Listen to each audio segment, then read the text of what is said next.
Praise the Lord. Good morning. கர்த்தர் நல்லவர், அவர் கிருபை என்றும் உள்ளது.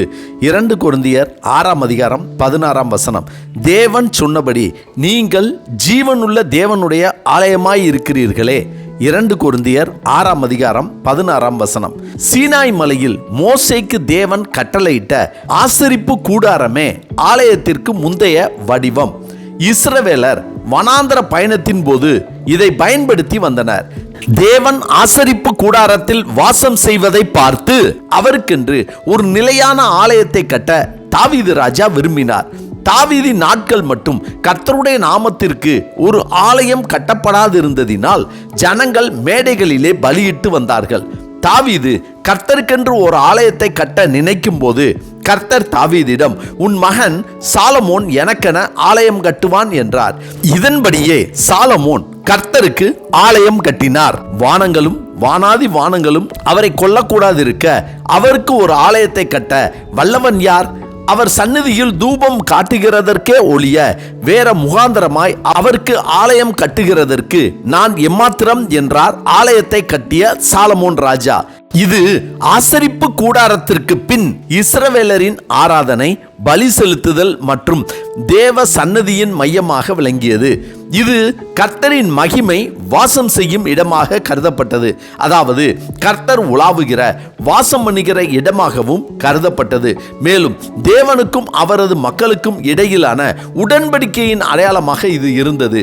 சாலமோன் தான் கட்டிய ஆலயத்தில் நின்று, உமது அடியேன் இவ்விடத்திலே செய்யும் விண்ணப்பத்தை கேட்க என் நாமம் விளங்கும் என்று நீர் சொன்ன ஸ்தலமாகிய இந்த ஆலயத்தின் மேல் உம்முடைய கண்கள் இரவும் பகலும் திறந்திருப்பதாக, உமது அடியனும் இந்த ஸ்தலத்தில் விண்ணப்பம் செய்ய போகிற உமது ஜனமாகிய இஸ்ரவேலும் பண்ணும் ஜெபங்களை கேட்டருளும் என்று சாலமோன் ஜெபம் பண்ணி முடிக்கிற போது அக்கினி வானத்திலிருந்து இறங்கி சர்வாங்க தகன பலியையும் மற்ற பலிகளையும் பட்சித்தது.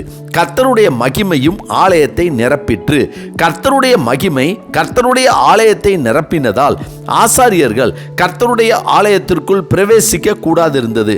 அக்கினி இறங்குகிறதையும் கர்த்தருடைய மகிமை ஆலயத்தின் மேல் தங்கி இருக்கிறதையும் இஸ்ரவேல் புத்திரர் எல்லோரும் கண்டபோது கர்த்தர் நல்லவர், அவர் கிருபை என்றும் உள்ளது என்று சொல்லி அவரை துதித்தார்கள்.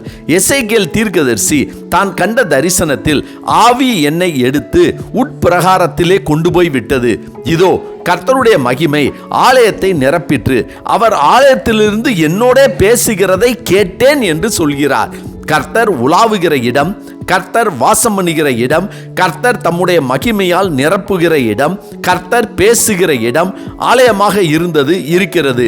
இன்று புதிய உடன்படிக்கையின்படி விசுவாசிகளின் இருதயமே தேவனுடைய ஆலயமாக இருப்பதாக வேதாகமம் கூறுகிறது.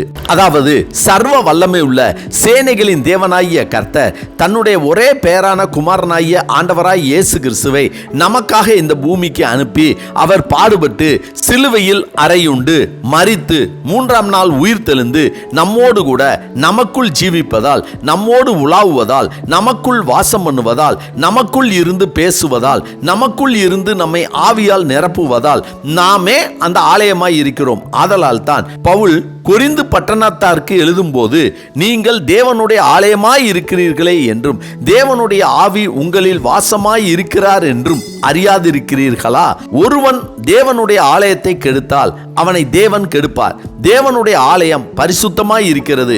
நீங்களே அந்த ஆலயம். உங்கள் சரீரமானது நீங்கள் தேவனாலே பெற்றும் உங்களில் தங்கியும் இருக்கிற பரிசுத்த ஆவியினுடைய ஆலயமாய் இருக்கிறது என்றும் நீங்கள் உங்களுடையவர்கள் அல்ல என்றும் அறியீர்களா?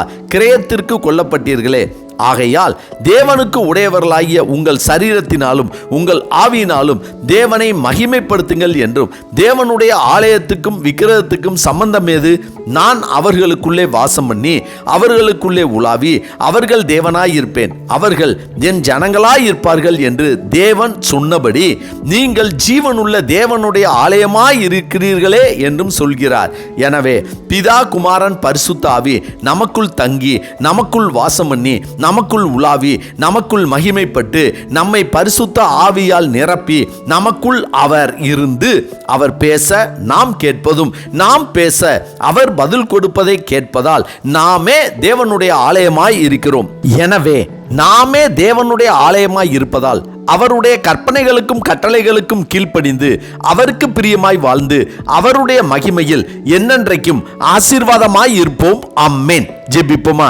சர்வ வல்லமை உள்ள சேனைகளின் தேவனாகிய கர்த்தாவே, நீர் எங்களுக்குள் உலாவி எங்களுக்குள் வாசம் பண்ணி எங்களை மகிமையால் நிரப்பி எங்களுடைய விண்ணப்பத்தை கேட்டு அதற்கு பதில் கொடுத்து அதை நிறைவேற்றி எங்களை நீர் மகிமைப்படுத்தி எங்களுடைய துதி பலிகளை ஏற்றுக்கொண்டு மகிமைப்படுவதால் உம்முடைய ஆலயமாகிய எங்களை நாங்கள் பரிசுத்தமாய் காத்து கொள்ளத்தக்கதான கிருபையை எங்கள் தேவனாகிய கர்த்தர் தாமே எங்களுக்கு தந்தரல வேண்டும் என ஆண்டவராகிய இயேசு கிறிஸ்துவின் இன்ப நாமத்தில் ஜெபிக்கிறோம் நல்ல பிதாவே. ஆமென் ஆமென். கர்த்தர் நல்லவர், அவர் கிருபை இன்று முழுவதும் நம்மோடு கூட இருப்பதாக.